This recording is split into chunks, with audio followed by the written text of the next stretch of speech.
राधे राधे दोस्तों, स्वागत है आप सभी का आपके अपने चैनल सनातन धर्म पर। दोस्तों, एकादशी व्रत को व्रतराज के नाम से जाना जाता है। वैसे तो साल में पड़ने वाली सभी एकादशी अत्यंत ही पुण्य फल देने वाली और महत्वपूर्ण होती हैं, जिसमें कि फाल्गुन मास की एकादशी, जिसे विजया एकादशी कहते हैं, अपने नाम के अनुसार ही यह एकादशी साधक को सभी कार्यों में सफलता प्रदान करती है, जीवन के बड़े से बड़ी परेशानियों को और संघर्षों में विजय दिलाती है। इसलिए इस एकादशी पर श्री हरि सहित मां लक्ष्मी का विधिवत पूजन करते हुए रात्रि जागरण किया जाता है, तो मन की सभी इच्छाएं पूर्ण होती हैं। तो दोस्तों, आज की वीडियो में मैं आपसे जानकारी शेयर करने वाली हूं कि बिना व्रत करे भी विजया एकादशी के दिन श्रद्धा भाव से श्री हरि का पूजन करते हुए कौन से उपाय करें जिनसे सभी कामनाओं की पूर्ति हो जाए, और कौन सी व्रत कथा का श्रवण करें जिससे कि इस व्रत का संपूर्ण फल हमें प्राप्त हो जाए। इन सभी बातों की जानकारी के लिए वीडियो को पूरा देखें। वीडियो अच्छी लगे तो इसे लाइक जरूर करें, साथ ही शेयर करें अपने फैमिली फ्रेंड्स के साथ। और इसी तरह की वीडियो प्राप्त करने के लिए चैनल को सब्सक्राइब करना न भूलें, बेल बटन को भी प्रेस कर दें जिससे कि आने वाले वीडियो का नोटिफिकेशन सबसे पहले आपको मिल जाए। दोस्तों, बात करें फाल्गुन मास के कृष्ण पक्ष की विजया एकादशी की, तो यह एकादशी इस बार साल 2023 में 2 दिन की पड़ रही है, 16 फरवरी और 17 फरवरी की।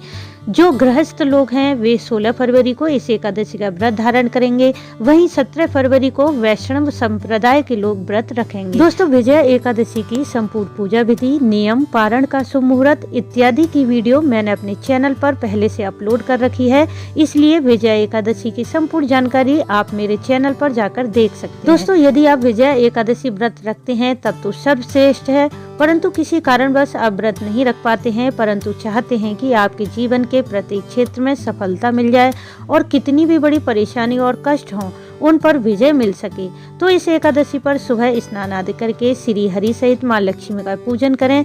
श्री हरि की पूजा में उन्हें पीला चंदन, पीले पुष्प, तिल, हल्दी, तुलसी पत्र अर्पित करें जिससे श्री हरि को प्रसन्नता मिले। इस दिन श्री हरि का पंचामृत से अभिषेक जरूर करें।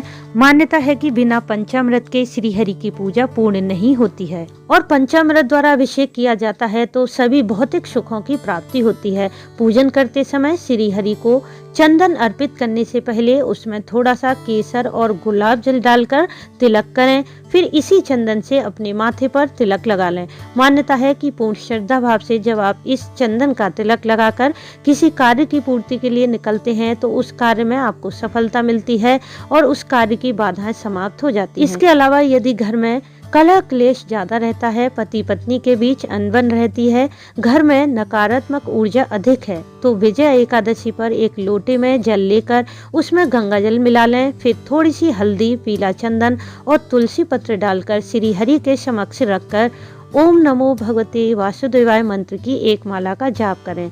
फिर इस जल को पूरे घर में छिड़क दें। ऐसा करने से घर की नकारात्मक ऊर्जा नष्ट हो जाएगी और कलह क्लेश भी समाप्त हो जाएगा, जिसके कारण पति पत्नी का दाम्पत्य जीवन भी मधुर बनेगा और घर में सुख समृद्धि रहेगी। यदि आपकी आर्थिक स्थिति अच्छी नहीं है, धन आता है परंतु उसका संचय नहीं होता, धन में वृद्धि चाहते हैं, तो विजया एकादशी पर श्री हरि सहित मां लक्ष्मी का विधिवत पूजन करके एक पान का पत्ता लें, उस पर कुमकुम से श्रीम लिखें और फिर पान के पत्ते को श्री हरि मां लक्ष्मी के समक्ष रख दें।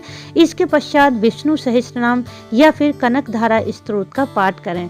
फिर इस पान के पत्ते को किसी लाल कपड़े में बांधकर धन रखने के स्थान पर रख दें। ऐसा करने से धन में वृद्धि होती है और धन का संचय होने लगता है। दोस्तों, इस प्रकार से विजय एकादशी पर पूर्ण विश्वास के साथ श्री हरि का पूजन करते हुए यह उपाय किए जाते हैं तो आपके मन की इच्छाएं निश्चित ही पूरी होती हैं। और दोस्तों, अब जान लेते हैं विजया एकादशी व्रत कथा के बारे में। यदि आप इस कथा को पढ़ते हैं या सुन लेते हैं तो आपको श्री हरि की विशेष कृपा सहज ही प्राप्त हो जाती है। श्री कृष्ण भगवान धर्मराज युधिष्ठिर को विजया एकादशी व्रत की महिमा का वर्णन करते हुए बोले कि हे राजन, एक समय देव ऋषि नारद ब्रह्मा जी से बोले कि हे जगत पिता ब्रह्मा जी, कृपया कर आप मुझे फाल्गुन मास की विजय एकादशी का व्रत का महात्म्य सुनाइए। तब ब्रह्मा जी ने कहा कि हे नारद, विजया एकादशी का व्रत पुराने और नए समस्त पापों का नाश करने वाला व्रत है। यह व्रत समस्त मनुष्यों को विजय दिलाता है। त्रेता युग में भगवान श्री राम, जो कि श्री विष्णु के अंशावतार थे, जब उन्हें 14 वर्ष का वनवास मिला तो वे अपने भ्राता लक्ष्मण और अपनी पत्नी सीता के साथ पंचवटी में निवास करने लगे। वहां लंका के राजा रावण ने माता सीता का हरण कर लिया। तब सीता जी की खोज में भगवान श्री राम और लक्ष्मण जी वन वन भटकते हुए उनकी खोज करने लगे। रास्ते में उनकी भेंट जटायु से हुई, जिन्होंने बताया कि माता सीता का अपहरण लंका के राजा रावण ने किया है। कुछ दूर चलने पर भगवान राम की सुग्रीव और हनुमान जी से भेंट हुई। बाली का वध करके भगवान श्री राम ने हनुमान जी को सीता जी की खोज करने भेजा। तब हनुमान जी ने सीता जी का पता लगाया और भगवान राम को लंका का पूरा वृत्तांत सुनाया। तब राम जी ने सुग्रीव के साथ समस्त वानर सेना को लेकर लंका प्रस्थान किया। जब राम जी समुद्र के किनारे पहुंचे, तब उस विशालकाय समुद्र को देखकर लक्ष्मण जी ने कहा कि हम किस प्रकार से समुद्र को पार करेंगे। तब भगवान श्री राम ने वकदाल्व नाम के मुनि से भेंट की। तब मुनि ने कहा कि हे राम, आपका आना कैसे हुआ। तब श्री राम ने कहा कि हे मुनि, मैं अपनी वानर सेना सहित यहाँ आया हूँ और राक्षसों को जीतने के लिए लंका जा रहा हूँ। कृपा करके आप मुझे समुद्र पार करने का कोई उपाय बताएं। तब वकदाल्व ऋषि बोले कि हे राम, आप स्वयं ही नारायण के अवतार हैं। आपके लिए कोई कार्य असंभव नहीं, परंतु मर्यादा में रहने के कारण आप साधारण मनुष्य की तरह आचरण कर रहे हैं। तो मैं बताता हूँ कि आप फाल्गुन मास के कृष्ण पक्ष की एकादशी का व्रत करें तो आपको निश्चित ही विजय मिलेगी। इस व्रत की विधि है कि दशमी के दिन स्वर्ण, चांदी, तावा या मिट्टी का एक कलश लेकर उसमें जल भरकर उस पर 5 पल्लव रखें और उस कलश के नीचे सप्तधान रखें। कलश के ऊपर जौ रखकर उस पर श्री हरि की स्वर्ण मूर्ति स्थापित करें और धूप, दीप, नैवेद्य, नारियल, तुलसी पत्र द्वारा नारायण का विधिवत पूजन करें। तत्पश्चात कलश के पास दिन व्यतीत करें और एकादशी की रात्रि में रात्रि जागरण करें। द्वादशी के दिन नित्य नियम से निवृत्त होकर वह कलश किसी ब्राह्मण को दे दें। हे राम, यदि आप इस व्रत को अपने सेनापतियों सहित करोगे तो आपको निश्चय ही विजय की प्राप्ति होगी। भगवान श्री राम ने मुनि के कथनानुसार विजया एकादशी व्रत को विधि पूर्वक किया और इस व्रत के प्रभाव से श्री राम ने लंका पर विजय प्राप्त की। इस प्रकार जो भी मनुष्य इस व्रत को श्रद्धा भाव से करता है और व्रत की कथा को पढ़ता या सुनता है, उसको वाजपेयी यज्ञ के बराबर फल की प्राप्ति होती है। तो दोस्तों, उम्मीद है कि इस वीडियो से आपको लाभ अवश्य होगा। वीडियो अच्छा लगा हो तो इसे लाइक करें, शेयर करें, साथ ही चैनल को सब्सक्राइब करके बेल बटन को प्रेस कर दें, जिससे आने वाले वीडियो का नोटिफिकेशन सबसे पहले आपको मिल जाए। वीडियो अंत तक देखने के लिए आपका धन्यवाद। राधे राधे।